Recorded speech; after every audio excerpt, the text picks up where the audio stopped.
રાજ્યમાં ખેડૂતોની હાલત દિવસે ને દિવસે કફોડી બની રહી છે। એક તરફ વરસાદ ખેંચાયો છે તો બીજી તરફ મોંઘા બિયારણ અને ખાતરે ખેડૂતોની કમર તોડી નાખી છે। તેમાં પણ ખેતરોમાં ઊભા કરવામાં આવતા હેવી વીજ લાઇનના થાંભલાઓ ખેડૂતો માટે પડ્યા પર પાટું સમાન સાબિત થઈ રહ્યા છે। આ તમામ મુદ્દાઓને લઈ આજે રાજકોટ જિલ્લાના ઉપલેટામાં કિસાન સંઘર્ષ સમિતિ અને કિસાન કોંગ્રેસના નેતૃત્વમાં ખેડૂતોએ ચક્કાજામ કરી વિરોધ નોંધાવ્યો હતો। ઉપલેટાના કોલકી રોડ ગેટ પાસે સવારથી જ ખેડૂતોનો જમાવડો જોવા મળ્યો હતો। હાથમાં વિવિધ માંગણીઓના બેનર અને સાથે ગુજરાત કિસાન સભા, કિસાન કોંગ્રેસ અને સંયુક્ત કિસાન મોરચાના નેજા હેઠળ ખેડૂતોએ ચક્કાજામ કર્યો હતો।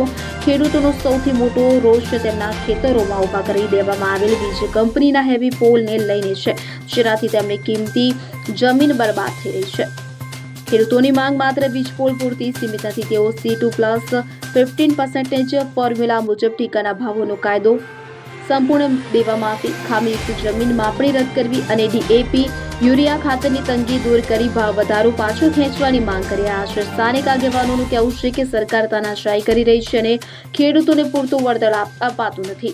આંદોલનમાં કોઈ પક્ષવાદ જોવા મળ્યો ન હતો। ભાજપની વિચારધારા ધરાવતા ખેડૂતો પણ ખેડૂત હિત માટે આ પ્રદર્શનમાં જોડાયા હતા। જેતપુર અને મોરબીમાં છેલ્લા 16 દિવસથી અન્નજળનો ત્યાગ કરીને બેઠેલા ખેડૂતોને ન્યાય અપાવવા ઉપલેટાના ખેડૂતોએ હુંકાર ભર્યો છે અને આવનારી ચૂંટણીને લઈને સરકારને સીધી ચેતવણી આપી દીધી છે। ખેડૂતોનો આક્ષેપ સ્પષ્ટ દર્શાવે છે કે જો સમયસર વીજ પોલનું યોગ્ય વળતર અને ખેતીના પ્રશ્નો જે છે પ્રાણ પ્રશ્નો નહીં ઉકેલાય તો આગામી દિવસોમાં આંદોલન સમગ્ર ગુજરાતમાં વધુ ઉગ્ર સ્વરૂપ ધારણ કરી શકે છે। મારું નામ ખીમાભાઈ વાળી, ગામ ઉપલેટા। હું એક ખેડૂત છું। આજ રોજ કોલકી ચોકડી અને માર્કેટ યાર્ડની બાજુમાં અમે આજે 30 જૂનના રોજ જે સંયુક્ત કિસાન મોરચાના આહવાન હેઠે અમે આજે ચક્કાજામનો કાર્યક્રમ રાખેલો છે। ચક્કાજામનો કાર્યક્રમ એટલો છે કે ગુજરાતની અંદર જે ખેડૂતો પીસાઈ રહ્યા છે, જેના દેવા અને કરજાઓમાં પણ વધી રહ્યા છે, અનિશ્ચિત વરસાદને કારણે અને મોરબીની અંદર જેતપુરમાં જે વીજ થાંભલો નાખી રહ્યા છે, એમના જે ખેડૂતો આજે ઉપર સાવલીમાં ફેરવાઈ રહ્યા છે। સરકાર આ મૂડીની સરકાર જરા પણ સાંભળતી નથી ખેડૂતોનો, કારણ કે આજે અંધારી અમારી જેવા ઉદ્યોગપતિઓને સાવલી રહી છે અને ખેડૂતોને લાઠીચાર્જ કરી રહી છે। તો આજે જે અમારા સંયુક્ત કિસાન મોરચા અને જે જેતપુરમાં અમારા ખેડૂત ભાઈઓ છે એને અમારો સંપૂર્ણ ટેકો છે। એના જ હેઠળ અમે આજે ઉપલેટા તાલુકાની અંદર ચક્કાજામનો કાર્યક્રમ રાખેલો છે। સરકાર જો 2027 ચૂંટણી આવે છે સાલમાં સમજી જાય, નહીં તો 8 ખેડૂતો દીકરો છે સરકાર બનાવવામાં જાણે છે અને સરકાર બિરાવવામાં જાણે છે।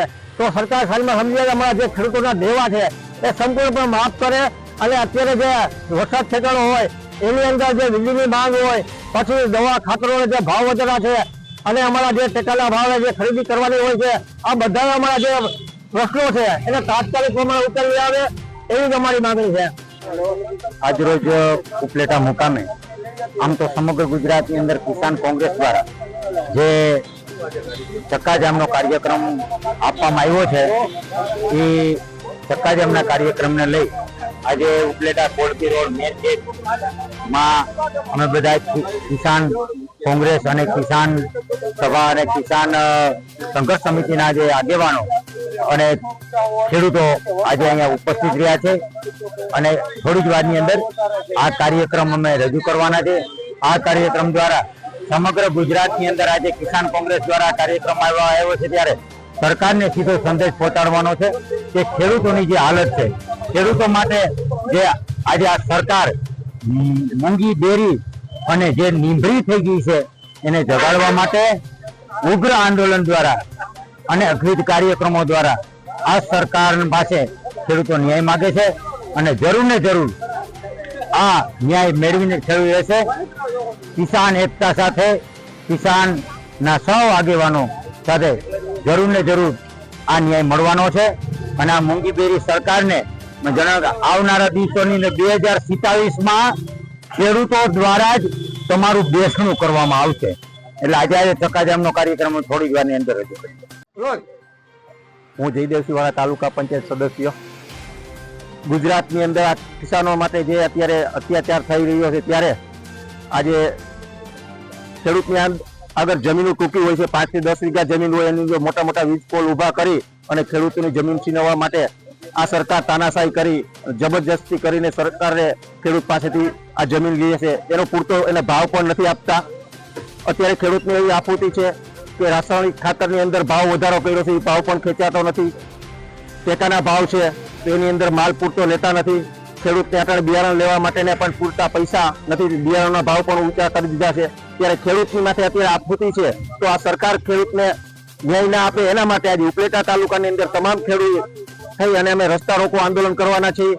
આથી વિશેષ કાંઈ કદાચ ને સરકાર નહીં મચત આપે તો અમે ગાંધી ટીંજિયા મુજબ અમે આંદોલન કરી અને ઉપવાસ માટે ઉતરવાના પણ ખેડૂતની તૈયારી છે. અત્યારે વરસાદ એક ઉપરથી આવતો નથી ને પોતે સરકાર ખેડૂત માટે હેરાન પરેશાન કરે છે. તો અમે કોઈ પાર્ટી, કોઈ ભાજપ નહીં કોંગ્રેસ, આજે ખેડૂતનો દીકરો છે. જે કોઈ નેતા હોય એ પણ ખેડૂતના દીકરા તરીકે જ હોય છે. પણ આપણે કિસાનો માટે આપવું તે એકય નેતા આજે ખેડૂતના હિતમાં વાત કરતા નથી અને સૌની ખુરશી માટે બેઠા બેઠા તાનાશાહી કરે છે. તો આ ખેડૂતને ન્યાય આપવા માટે અમે સાથે મળી અને ખેડૂતને જે કાંઈ ન્યાય નહીં આપે તો સરકાર સામે લડવાની અમારી પૂરી તૈયારી છે. મારું નામ ભરતભાઈ લુણસિયા, ગામ ધામ. એમાં મારું પૂરતું સમર્થન છે. કોઈ પાર્ટી નથી, કોઈ વાદ વિવાદ નથી અને આ બધા ખેડૂતને હારે આપણું સંકલન કાયમી માટે સમર્થન છે. એમાં મુખ્ય વસ્તુ એવી છે કે એક તો 3 ભાઈઓ હોય અને 10 વીઘા જમીન હોય, તેમાં 3 વીઘા જમીન આવી હોય, એમાં 3 વીઘા જમીન વીજ પોલ માટે થઈને રોકાણ થઈ ગયેલું હોય તો એને ખેતી કરવી કે પછી આને જમીન દઈ દેવાની. બિયારણના ભાવ બહુ આસમાને પહોંચેલા છે અને આ સરકારને હું નમ્ર અપીલ કરું છું. હું પ્યોર ભાજપમાં જ છું, એમાં કઈ વાંધો નથી, પણ ખેડૂતની સાથે કાયમી માટે સૌ અને રહેવાનો સૌ. મારી માંગ એટલી છે કે ખેડૂતોને અન્યાય છે એના માટે ન્યાય આપો. આ 16 દિવસથી મોરબીની અંદર, જેતપુરની અંદર ખાધા વિનાના ખેડૂત જે ઉપવાસ આંદોલનની અંદર બેઠા છે એને યોગ્ય ન્યાય આપો અને વળતર આપો યોગ્ય, એ મારી માંગ છે અને ઉગ્ર રજૂઆત છે. સરફરાઝ કોડી, ઉપલેટા. હવે જુઓ દેશ દુનિયાની તમામ ખબરો તમારી આંગળીના ટેરવે. ઉઠાવો મોબાઈલ અને ગૂગલ પ્લે સ્ટોર પરથી ડાઉનલોડ કરો અમારી CN24 ન્યૂઝ મોબાઈલ એપ.